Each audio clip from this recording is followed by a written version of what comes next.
We'll talk Rio softball with head coach Chris Hammond. We'll also discuss men's bowling as they get ready to head to the NAIA National Invitational. Lots to talk about on this edition of Eye on the Storm.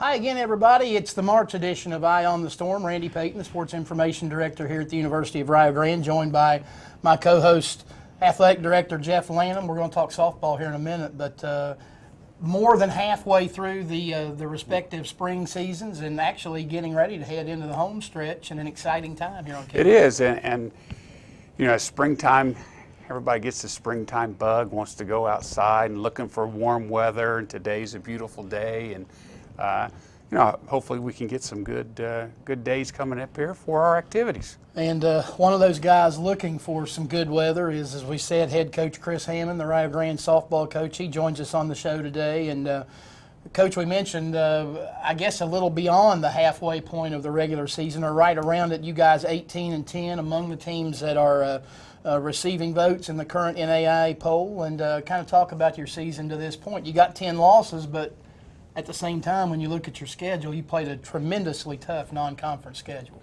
You know, we have. Our schedule has probably been the toughest since I've been here, and you know, a lot of that was on the road and going down south and you know, playing in away venues and in neutral sites and everything. And so, you know, to come out of that spring trip and everything, kind of be right around 500. I mean, it was an accomplishment because really, I didn't think we were full strength with our pitching staff. You know, we had some injuries and everything, but you know, it's a testament to our team. You know, how well we've played, or how well we played down there. And the other part of that, before, excuse me, Randy, is, I mean, how many days were you really outside? You know, before you ever went down there, and I think your first trip to Georgia Gwinnett, you got to practice on their field the day before. that was, I mean, kind of their first. Yeah, it was our first day on dirt. The other day, I think we had 2 days outside. One was on a football field, you know, pro turf football field, and the other one was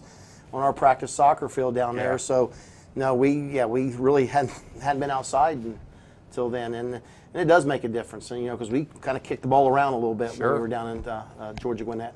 You got a lot of new faces in some key spots this year that you've had to rely on, some freshmen, 18-10 thus far. Given the schedule that you were playing, is that about where you thought you'd be at this point, or did you think maybe a little better than that? I think a little bit better than that. I mean, I felt very confident, even with our young kids coming in, that we would go compete, and for the most part, we did.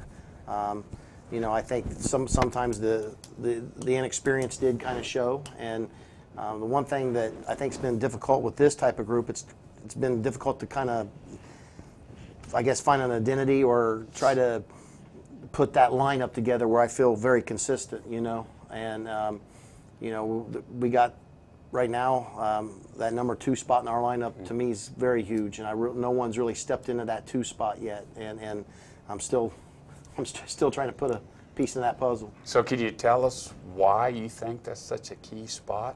I mean, does it have anything to do with that leadoff hitter? Oh, absolutely. You know, the big thing is, you know, there's some times late in ball games I couldn't believe it didn't really happen Saturday that she didn't get intentionally walked, and so you want somebody behind her that you know could pick up the slack when that happens. You know, if she does get intentionally walked. Right, and we're talking about Michaela Kreiner, Yeah. who led the nation last year in hitting. Yep. First team All-American, returning for her final season. And so leads the nation in triples right now. Leads the nation in triples now. Wow. For all the questions that you mentioned there, again, against a really tough schedule, you enter play tomorrow as you host Brescia tomorrow and IU Southeast on Friday. You've got a 1-game lead in the River States Conference and are 8-0. I mean, you got to be happy about that. Well, yeah, you know, we are. I mean, you know, you want to control your own fate, and right now, you know, we've had some wins we squeaked out, and You know, I think with Brescia coming in here, to me, they're a very dangerous team. They're going to come in here and play hard, and then IU Southeast on Friday, and you know, they're a team that they're not going to beat themselves. You know, they're very fundamentally sound, and you know, they've got a lot of experience coming back. So, you know, for a lot of those kids, this is their last go around. So, you know, I feel we got four tough games coming up here in the next 2 days.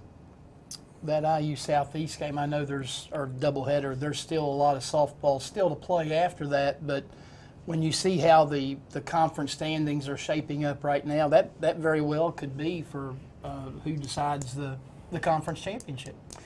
Oh, it can be. I mean, I'm looking in, you know, if you go into April, I think that, to me, this is the toughest stretch we've got coming up, is because, you know, you got Brescia and IU Southeast, and then, you know, we kind of have a break there, and then the following weekend we're going to Pittsburgh, which is a very tough environment to play in. Last time we were there 2 years ago, they brought a lot of student body down there, and so, you know, and Point Park's got pitching, and Carlo right now probably has the top pitcher right now in the conference. So, you know, they can compete with anybody. So, and then Tech right now is hitting the ball to cover off the ball. So, you know, we've got all those opponents coming up here in the next month. So we've got a very, very tough schedule coming up. You kind of talk about Carlo having one of the top pitchers in the league. That was one of the questions that you had coming into your season, was beyond Kelsey Conkey, who's going to be my number 2 pitcher. And as things turned out, Kelsey at times has kind of struggled here in the first part of the season, and Raylan Hastings has emerged as arguably by some people maybe your number 1. Raylan's pitched very well for us. She's really been in command, especially with her drop ball. She's had a lot of, you know, the big question mark we really have is her durability, and she's been able to, you know, go out there and pitch a full game.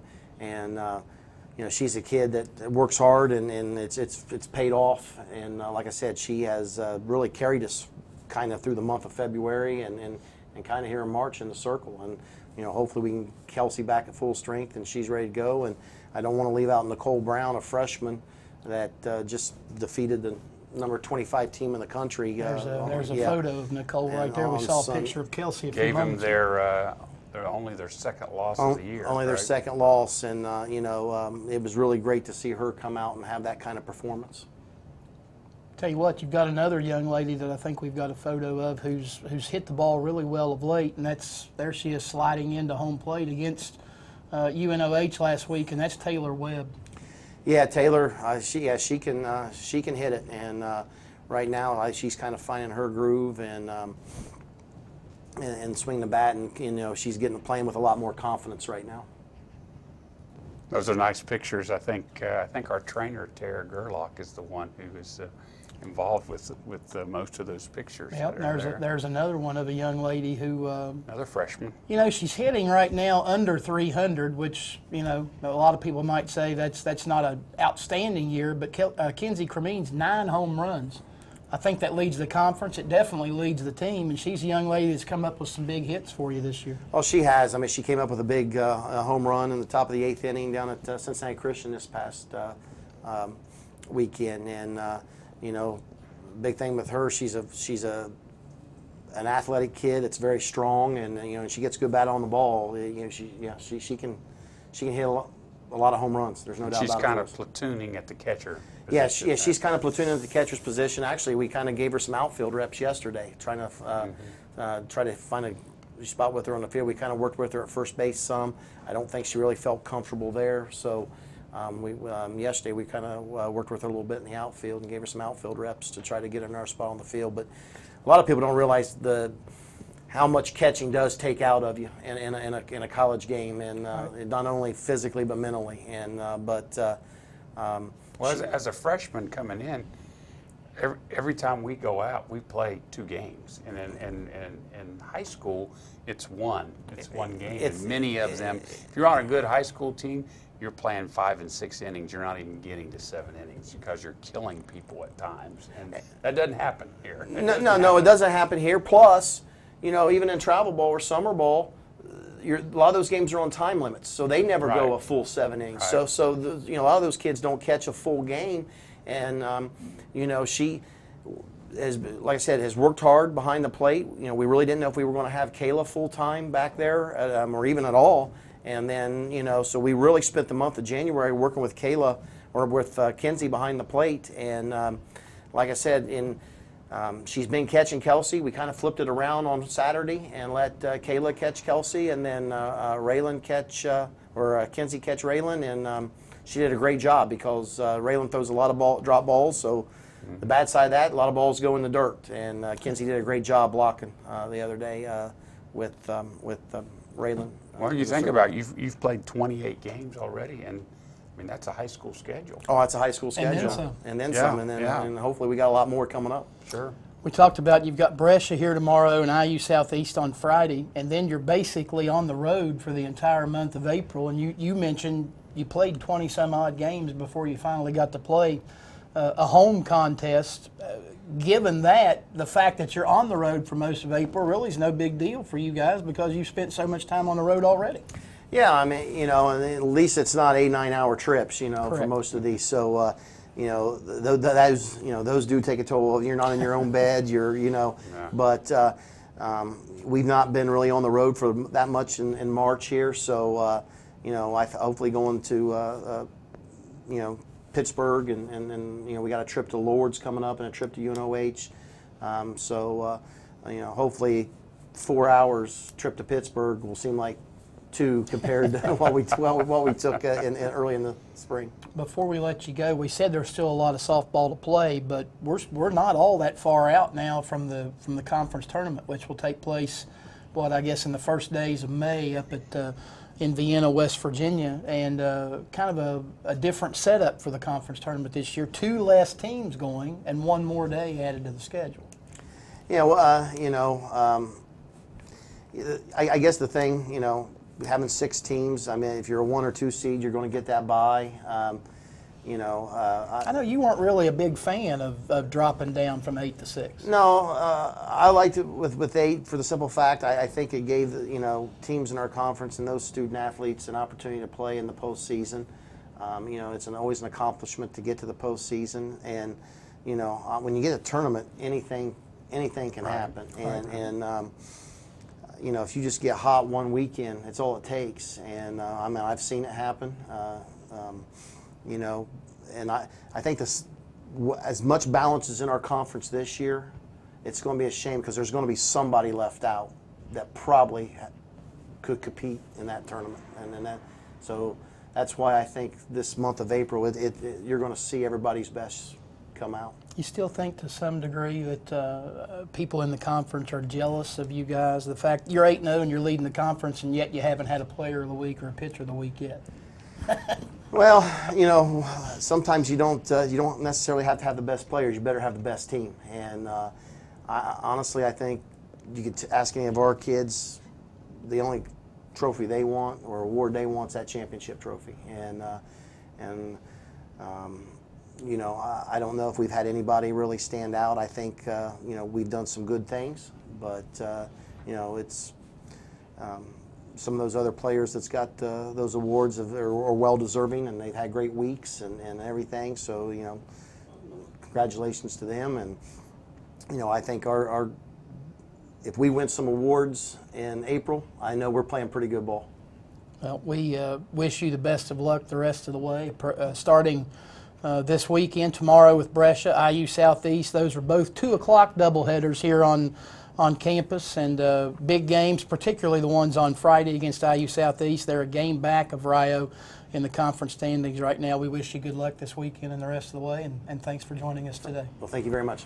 All right, that's Chris Hammond, the head coach of the Rio Grande softball team. We appreciate him joining us this afternoon here on Eye on the Storm. We turn our attention now to some other sports here at the university. And Jeff, men's bowling. They left this morning, flying out to Topeka, Kansas, for the NAI National Invitational. And that would be the first correct NAI Invitational tournament for bowling. All of that, by the way, there's the logo that they have up for the national tournament, you can actually, we've got links on our athletic website, rioredstorm.com, video of day 1 and day 2 available at naianetwork.com. And then if Rio, and not all of them that you see pictured there made the trip, I think 6 or 7 on the trip along with coaches Brett Little and Phil Carl. If Rio would be fortunate enough to be around at the end of the thing for the championship, ESPN3 providing coverage. So we talk about the opportunity to get, I guess you would still call it a fledgling program, some additional notoriety. Well, I think it already. Be a great way to do it. It's already happened within the bowling world. Even the people that they're recruiting right now are aware of the success that the men's program has had, and that's helped them. That's helped them with the recruiting process, and the idea that they are one of the top 12 teams in the nation in NAI, and they were the 12th seed going in. They were the last at-large bid to make the national tournament, and that was all set on how they finished throughout their season in different tournaments. You got points for where you finished in tournaments, and that's what set them apart, from the other schools. And it's kind of interesting. You mentioned they're ranked 12th. They got the last at-large bid, but yet the way the tournament is set up, Baker games, and if you're not familiar with how that works, a normal game of bowling, you roll 10 frames, and that's how it works. In a Baker setting, one player rolls the first frame, and another player rolls the second, and then it goes through until you get to the 10th. They actually have a chance, if they do well enough in the Baker sets, to improve their seeding before they get into the bracket play. Absolutely, so technically, they got a chance to be better than 12th by the time they get to the bracket. And it is, and I mean, Chris just said it, that when you get into tournament play, you don't ever know what's going to happen, and that's the reason that there's not a national champion crowned right now who's the #1 seed, and because they have to compete and to see what's going to happen. So it will be a good experience for our team members. It's really will help, with the tradition of what we've got going on in the bowling, and really exciting things both on the men's side and the women's side coming here at Rio. And I think Coach Little has talked about that he's going to host some tournaments next year, home here at the Skyline Lanes in Gallipolis. So I've never been to a bowling tournament. Nor have I. And so this is going to be a new thing for me. Looking forward to that, and we're going to figure out a way to stream it too. I don't know how we're going to do that, but Randy will figure it out. Talked about, obviously the men's team having much more success than the women, but it's not like Coach Little and Coach Carl aren't out there beating the recruiting trail. They are seriously trying to get the women's team better real quick. Right. And again, in the bowling world, our success, period, whether it's on the men's side or women's side, it's all done, in guidance with Coach Phil and Brett Little. Both those guys are the ones who are leading this, and so they see that. People see that and want to be a part of that, and just how success can lead to success. Right. Well, we wish them luck out in Topeka, Kansas. Again, it gets started tomorrow morning at 10 a.m. There is video coverage at naianetwork.com, and then Friday and Saturday's action scheduled for 9:30 a.m. Eastern Time. So we wish Coach Little and Coach Carl and their group good luck out in Topeka, Kansas over the next 3 days. We turn our attention on to baseball. Rio Grande off to a 24-10 start. They're currently 2 games behind IU Kokomo in the River States Conference standings. They're among the teams receiving votes in the NAI poll, top 25 poll, and Coach Ornamont's got them playing pretty well heading into a tournament, or actually I should say a series this weekend against Midway that starts tomorrow and then concludes with a doubleheader on Friday. But he's got a lot of new faces too, and 24-10, they're off to a very good start. Right, and we've talked about this. how many runs they've put up in the last 2 weeks. It's just been phenomenal. It's like a basketball score that they've got they're going. among the national leaders in runs scored. Right, They had, I think, a stretch of 6 or 7 consecutive games where they scored 10 or more. They actually scored 26 in a win over Cincinnati Christian, which was a school record a couple of weeks ago. But, yeah, they have made things easy for the pitching staff. And speaking of that, we had a couple of award winners this past week.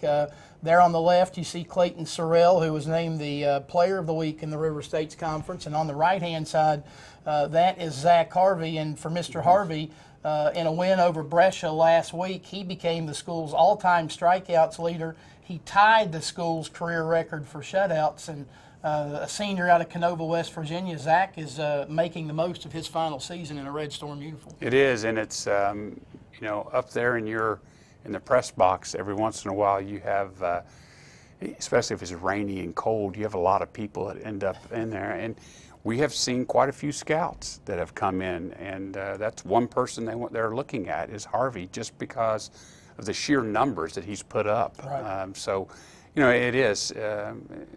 Coach Warnemont's got them going right now, and they've got a way to go, but they're playing pretty good ball right now. And the other guy that we saw there in the picture, that's actually David Rodriguez, who has had a Player of the Week award of his own. We talked about Clayton Sorrell. David there that you see pictured as a senior, Clayton Sorrell is the good thing about him. You talk about Harvey on the right, he's a senior. Sorrell's a freshman. Freshman, that's correct. And he is flat out beat on the ball this That's year. right. And just recently took over the team lead in batting average. I think he's right there around the team lead in doubles with Dylan Shockley. And that's a guy, if he's here for all 4 years, could be a record setter of his own. Right, that ball's looking like a big melon coming down at him right now. So that's a good thing. I mean, just keep it rolling. They they have the first game of their 3-game series against Midway tomorrow, and then a doubleheader, weather permitting, on Friday. And then you before you move on, Randy, you talked about Kokomo leading. Of course, you know, things are going to happen this weekend, but then we go to Kokomo the following weekend, and so lots going to happen here in the next couple of weeks for us. We talked about softball series with IU Southeast may decide the regular season championship. Baseballs with Kokomo could do the same thing. Track and field, we want to get to that quickly. They were at High Point in North Carolina last weekend. Amira Strother, an 8th place finish in the 110-meter hurdles on the female side. Also on the women's side, Beyonce Bobbitt, a freshman, finished 6th in the discus. Those were the only 2 top 10 finishers that Rio had, but that meet down at High Point last week, some big-time NCAA Division I programs and a lot of stiff competition. It is, and if anybody's ever been down in that area, the Wake Forest area, down in that Winston-Salem, and High Point used to be an NAIA school. They were NAIA back in the 90s, and they jumped from NAIA to directly to NCAA Division I, and it was a move. They were like 900 students, and now they're close to 7,000, and so kind of a neat place. And we've talked about this on the show about track and field like to go where it's warm, and so that was one of the reasons of going down there to the south, and to have that good competition. You're going to run better. You're always running against the clock, and so that's the positive of being able to run in those good events. Track and field will head to Cedarville this week, and we make note of that. That is a schedule change. They were originally scheduled to go down to Center College in Danville, Kentucky, but earlier in this week made the decision to go to Cedarville on Saturday instead of Danville.